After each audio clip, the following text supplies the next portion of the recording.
began back in 2017 when I was in banking. I worked at a card or at a bank out in West Texas where they asked me to fix their card fraud problem.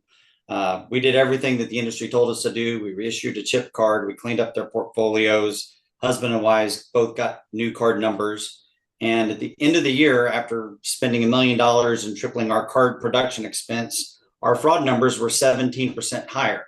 Clearly, we didn't fix the fraud problem. That was I guess, my eye-opening moment that realized that, hey, the industry's response to the card fraud problem wasn't sufficient. There had to be a better way. And so when I really dove into what fraud was and what it looked like, our fraud just shifted from counterfeit fraud, which is when they took the card information, put it on a new plastic. It shifted to e-commerce or card not present fraud. That's really what happened, is we allowed the fraudsters the ability to scale their operations, because now they no longer needed to go to the expense and the time to produce a card. They could just take the card details and go to Amazon or buy gift cards or go do online fraud. And so we've seen an increase in fraud every single year for the last however many years, and everyone just seems to accept it as the cost of doing business. And so we found a pretty simple, frictionless way for the end cardholder to really stop the vast majority of this fraud without a whole lot of technology. So that's kind of what our story was and kind of why we exist.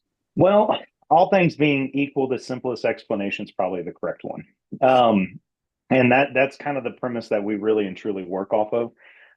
And financial technologies, the fintech sector, there is so many people leaning into AI and doing all of these different types of solutions. And to Lon's point earlier is we just found a solution that absolutely works. And why Aries is we're Lon and Collin, and that has never changed. Even as we go into this sector, even as we go to Charlotte, as we go to all of these big banking conventions, all that kind of stuff, we stay true to who we are. We're godly men. We have fun. We shoot everybody straight, and we fix your problem with the simplest possible solution. There's no need to convolute it. There's no need to make things extra complicated. And the being in the financial technology sector, a lot of people expect things to be very complicated, and it doesn't really have to be. So that's what I would think would be why Aries and why now. Go ahead. I think the biggest lesson that I learned is the idiom or the statement that, if you build a better mousetrap, the world will beat a path to your door. I think that's not really a very fair statement, because I think we have a better mousetrap. And our original goal was, let's just sell the IP to somebody and they'll make $1 bajillion themselves and it'll be an easy proposition. But the reality is nobody really likes to just buy the idea. They want you to build the company, and they want to demonstrate that there is demand for your solution, that people are willing to pay for that product. And once you've kind of got the machine running, that's typically when people start to get excited about what you're doing. You have to have traction before you have traction. I would completely 100% echo that. If anybody asks me, it's just harder than you think it's going to be. You've got a brilliant idea. You've got all of these things going for you, and it's just flat out more work than you anticipate. And that's okay. It's just part of it. If it was easy, everybody'd be doing it. So yeah, I just want to echo what Lon said. It's like building a better mousetrap doesn't mean you've done it. You need to make sure that mousetrap works, and you need to find a way to share it with the world.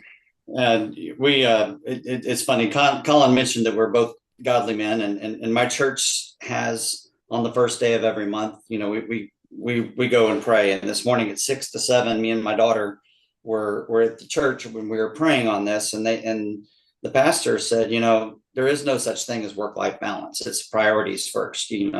Seek first the kingdom of God, and then if you put things in the right priority, then everything else kind of falls into place. I was sending emails at 10:30 last night, and then both Colin and I were up at 4 o'clock this morning. We were texting and we were emailing, and we've got these 16, 17, 18-hour work days that are stringing together. And the only reason that we have the energy to do that is because of our family and our friends and the people that are believing on this journey. I think we're on a noble purpose and we're doing the right thing for the right reasons.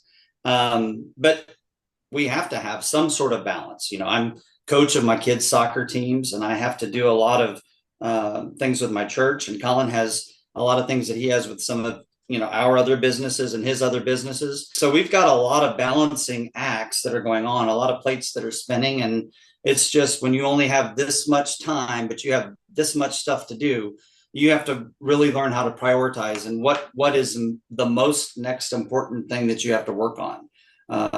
For us, the reason that we've got such good success, I think, at this is we talked about this in the last couple of days.